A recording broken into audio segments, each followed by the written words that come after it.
Well, good morning, church. Let's open our Bibles to John chapter 8. If you're visiting us this morning and you're worshiping with us, we're grateful that you chose this place to join us. It encourages our hearts, and we hope we can encourage you. My name is Mark. I used to preach here a long time ago, it seems.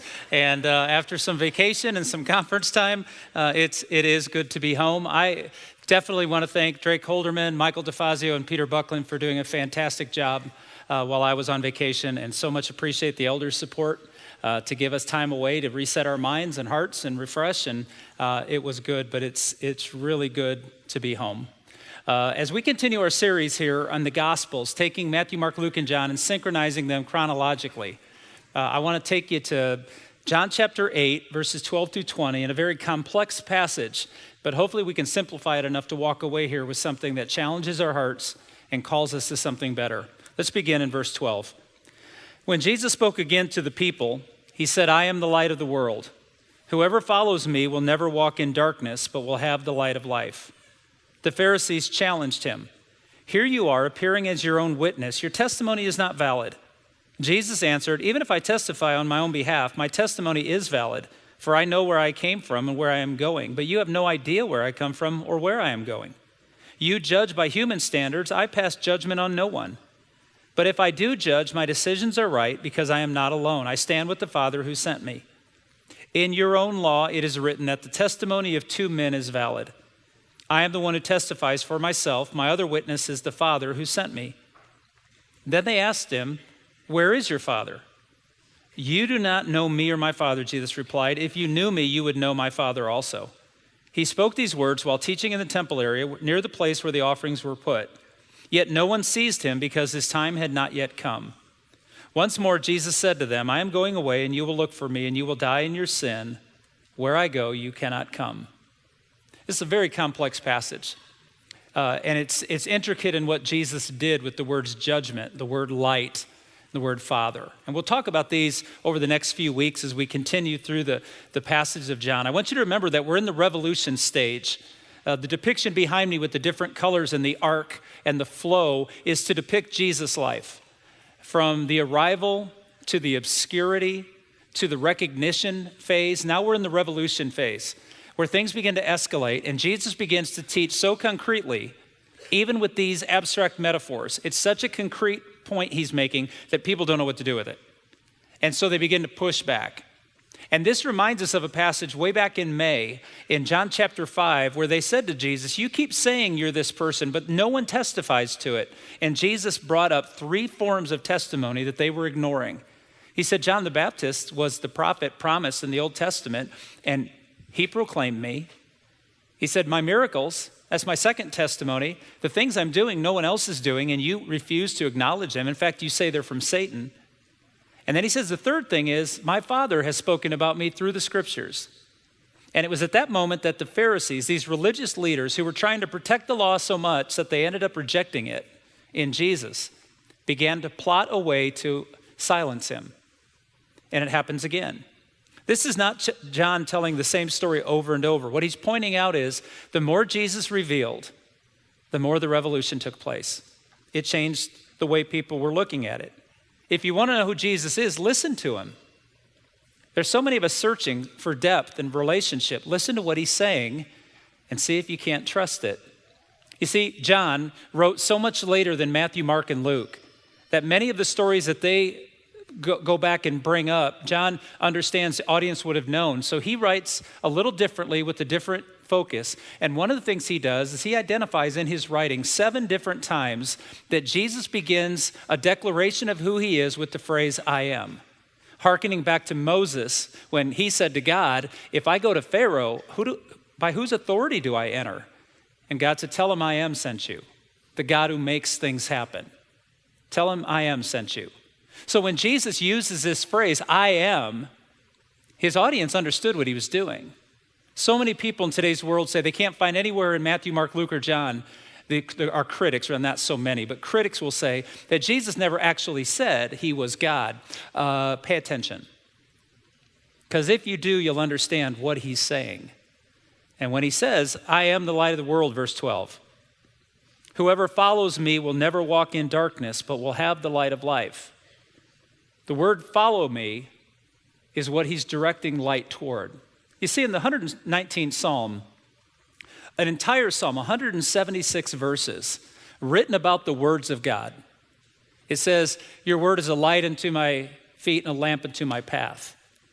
See, they didn't live in a world today where we can flip a switch and have electricity. They used candlelight or they used oil lamps. And in the darkness, when they went from place to place or they went through a dark region, they'd have to have a lamp in front of them to show them where they were going. And Jesus said, I am the light of the world. I am the lamp unto your feet and the light unto your path. I'm the one that if you follow me, you'll discover what the light reveals. So what John is doing here in quoting Jesus, and I want to make this as simple as I can, he's going to show us a metaphor, and we're going to learn what the metaphor's impact is, what its intentions are, and then what we're supposed to do with it. If you can track with me this morning, I think you'll see that John 8, 12 through 20 is a revelation of who Jesus is that many of us even today haven't paid attention to. See, we know that light matters. Light not only was a safety issue for everyday living, but light was also something that directed itself toward the sun, S-U-N. Now, I don't know what length of time, but I've been told anywhere from 3 to 9 months that if the sun actually went out, that life would end once the beginning of that 3 to 9 month period of time happened, because all vegetation would die. And if all vegetation would die, then every animal and human would die too, because the sources of food are found from the strength of the sun, bringing life on this earth through growth. Just nod your head yes if you understand, so we don't have to go back to science 7th grade, right? So you know we need the sun to live. It's not just a convenience, it's a life source. We also know that light reveals truth. Timothy Keller, who's a very, very bright intellectual man, has a very simple illustration of this that I'm borrowing. He said, if I'm riding my bike in the dark, I don't know why you would, but I thought he was smart, but he's riding his bike in the dark. He says, light gives truth. He said, there's 2 ways to discover the tree that awaits me ahead. I run into it. He said, then I've experienced fully the reality of that tree compared to me. Make sense? You run into a tree, you're going to lose every single time. He says, but light reveals the truth of that tree and the reality of that tree, because the reflection of light off that tree tells me there's something impeding my journey. I might want to alter my journey. When Jesus says he's the light of the world, what he's saying to us is, I am the source of all life here on earth, Colossians chapter 1. And I'm also revealing to you by my reflection the realities that await you and those things that will impede your walk of life. It does make sense. So the magnitude of the metaphor is that people understood more then than we do now how important light is. So what is the claim he makes in the metaphor? Well, the claim, this is where I'm going to spend a majority of the time this morning. So if you hate history, I'm sorry. If you like the history and background to the understanding, then your tail's going to wag a little bit, and so will mine. Here's the claim he makes. Let's jump down to verse 20 of John chapter 8, because there's something significant that's told here by John that doesn't make sense to me if I don't slow down and pay attention to it. Here's what it says. Jesus spoke these words while teaching in the temple area near the place where the offerings were put. Yet no one seized him because his time had not yet come. The word seized means no one attacked him. And I'm thinking, what? Dude stands up in a place of worship. He says, I'm the light of the world. And people want to kill him? People want to attack him and silence him and drag him out? What took place there that doesn't make sense to me? Something significant John is pointing out. Well, we go all the way back to John chapter 7, verse 37, a passage Michael preached on just a few weeks ago. And in that passage, it gives us the details that you and I need to know to make sense of this. This was the last night of the Feast of the Tabernacle. Well, what's the Feast of the Tabernacle? I'm glad you asked. The Feast of the Tabernacle was one of those repeated ceremonies that the Jews went through to remind themselves of when they left Egypt and went through the wilderness into the Promised Land. That they would remind themselves by doing this camping excursion where they would go out and they would set up these temporary housing, these little shacks or tents, and they would live in those for a week's period of time. And they would worship each day together, remembering that God had delivered them from their slavery to their freedom. Keep that in mind. The way that they would celebrate this is they would live in tents away from the comforts of their home, just like they did in the wilderness. They would pour water out every day, water which is sacred and necessary to survival like the sun is. In the wilderness especially, they were reminded of the number of times without water that Moses was commanded by God to strike a rock and water came forward, and enough water to take care of the millions of people that were traveling across the wilderness. So they would pour water out every night, admitting that they were giving up control because God would provide.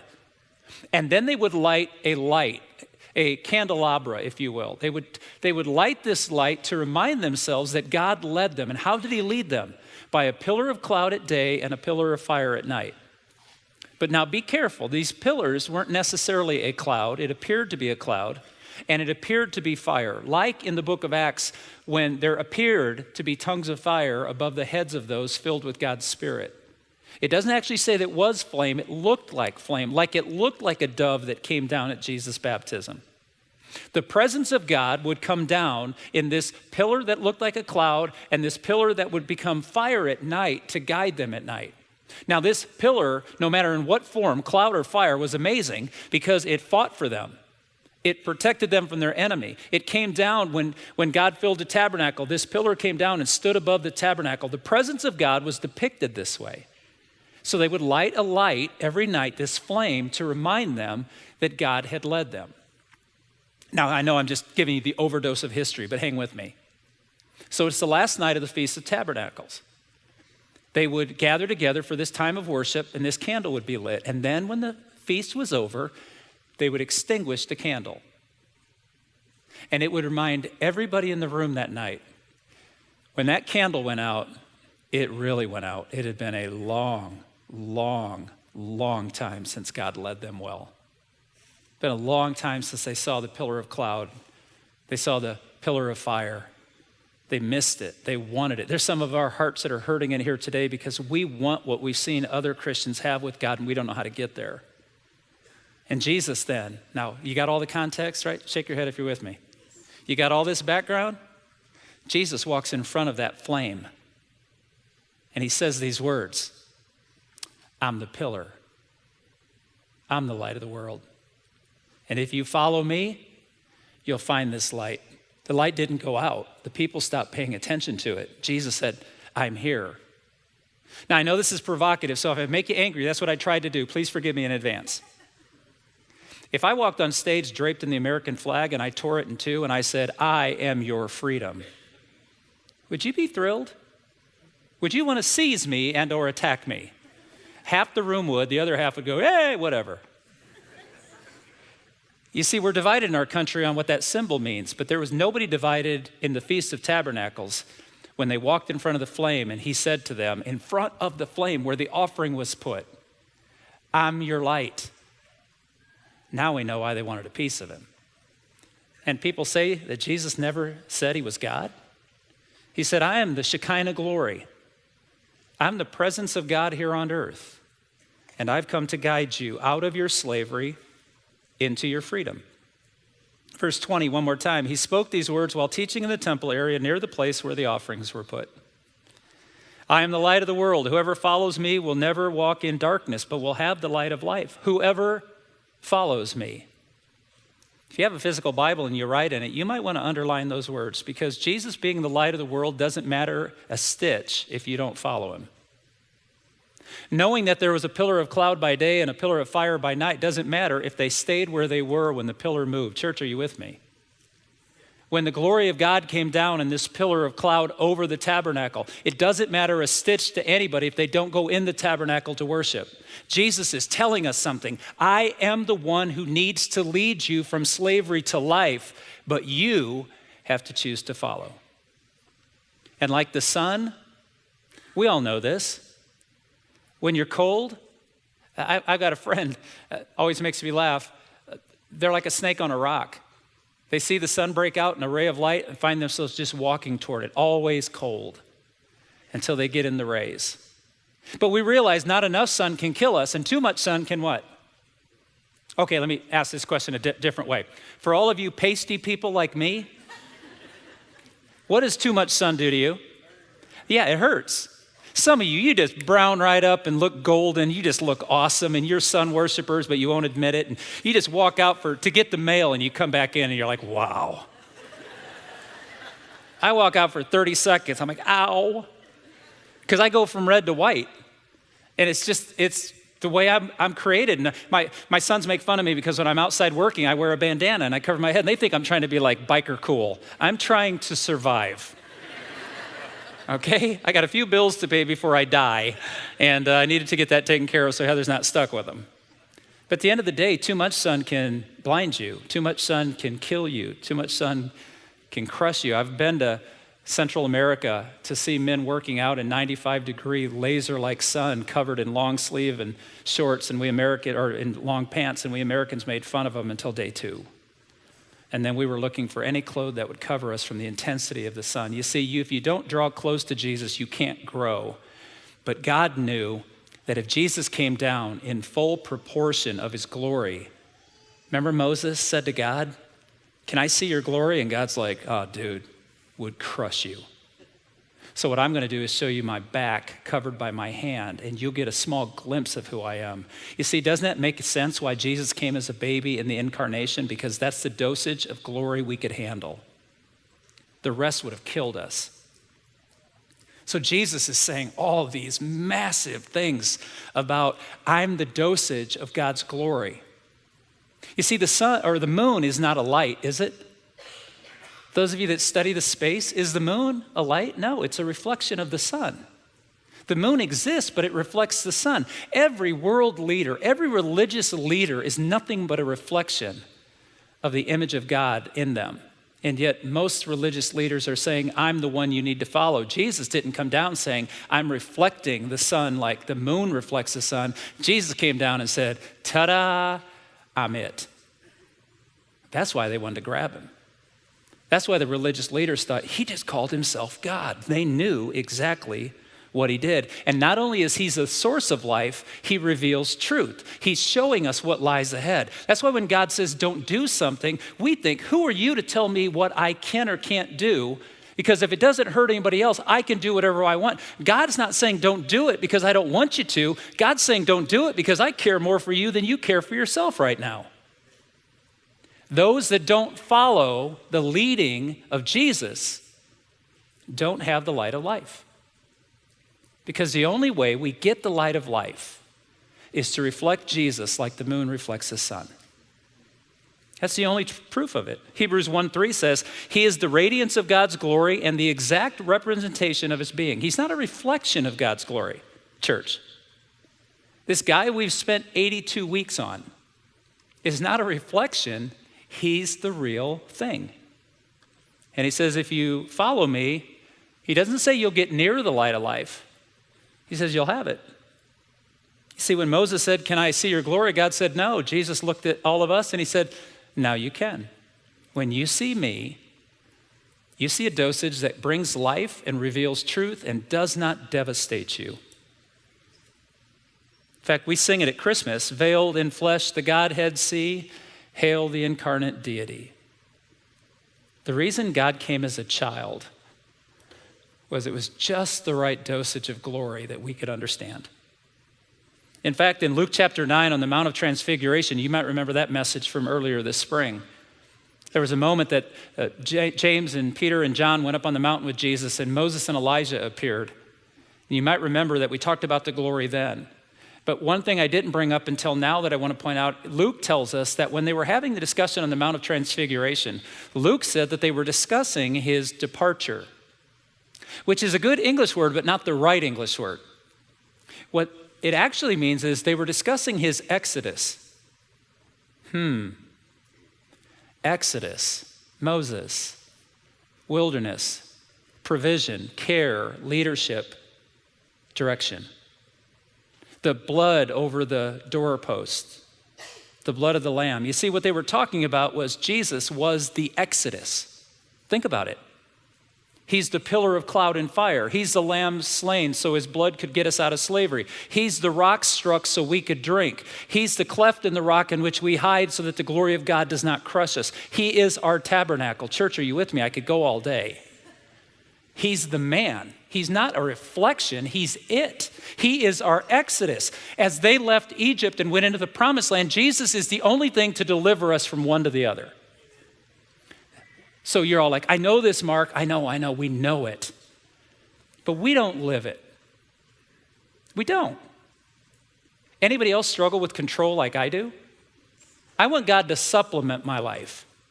I don't want to move every time he moves. I don't want to go every time he goes. I don't want to sit while he sits. I don't want to wait for him to respond. I want God to simply come along me and say, you're doing better than you've ever done, so boom, here's some power. And Jesus goes, nah, Pharisees.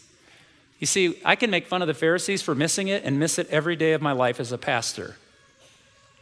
The implications of the metaphor are this: whoever follows me will never walk in darkness, but will have the light of life. I don't lead Jesus, he doesn't need led. I follow Jesus because I need led. So when Jesus says stay, church, what should we do? And when Jesus says go, I'm going to do this for a while, so get ready. We should go. And when Jesus says no, how do we respond?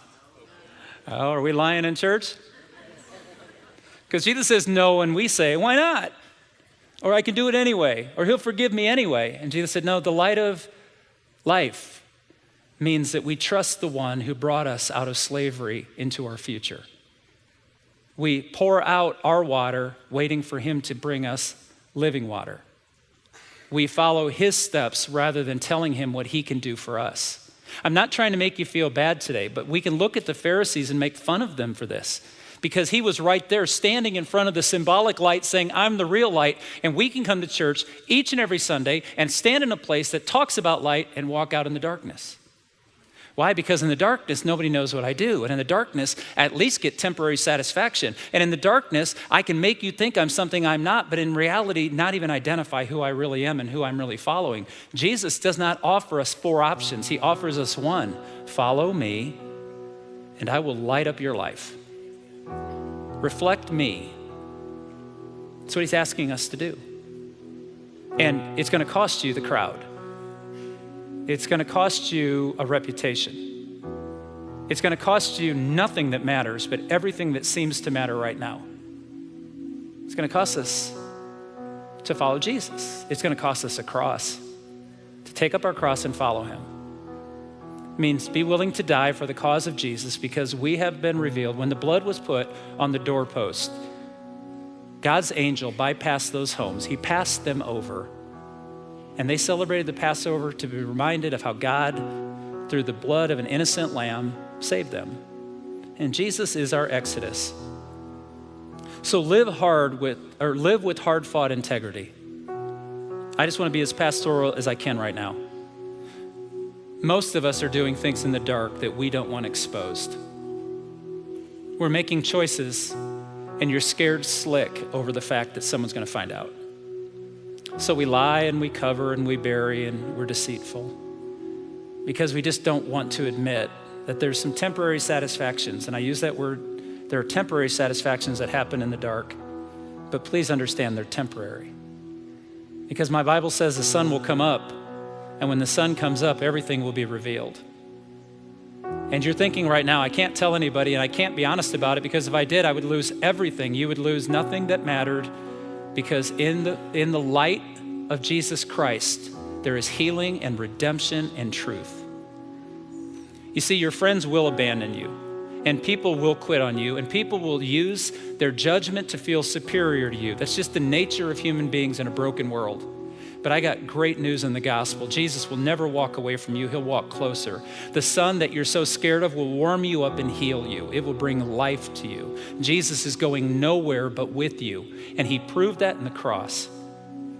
When he became the rock that was struck, when he became the hope of the world, when he stood and said, I'm the light of the world, he's showing us a way out of slavery into the promised land. My Bible tells me everything will be revealed. It is better to confess than be caught. And the judgment will be for those who were caught, who chose not to confess. And then I want you to live as a fully committed follower. The greatest act of repentance that we can make this morning is to apologize to God for how many times we've wanted him to join us instead of us joining him. Or we just need to confess openly, God, I'm not good at following. My dad used to make fun, and well, I got to be careful because some of you may have done this. It's okay. My dad's old school. He sees kids on leashes in the mall, and it drives him crazy. And I said, you did the same thing to us, except it was with the back of your hand. And he'd get this smile on his face like, yeah, I did. You see, we're not good at following from the youngest of ages, are we? We all want to lead. We all want to be in control. We all want to voice. We all want to say. We all want to do. But at the end of the day, look what that got us. If you remember where your leading led you, we should probably be willing to follow, shouldn't we? Then the last question I want to ask you this morning is Jesus worth following? The light of the world says, I can be the light unto your feet and a lamp unto your path. It's only a matter of if we let him. So when Jesus says go, we go. And when he says don't, we don't. When he says do, we do. And when he says trust, we trust. And it's going to be scary and it's going to be frightening. And he says, I'll never leave you nor forsake you. I will go with you the whole way. This morning, if following Jesus is difficult, or you want to know what that means for you, I'd love to have a conversation with you in the foyer. There's a bunch of us that would. Come to the light and find life. Let's stand together.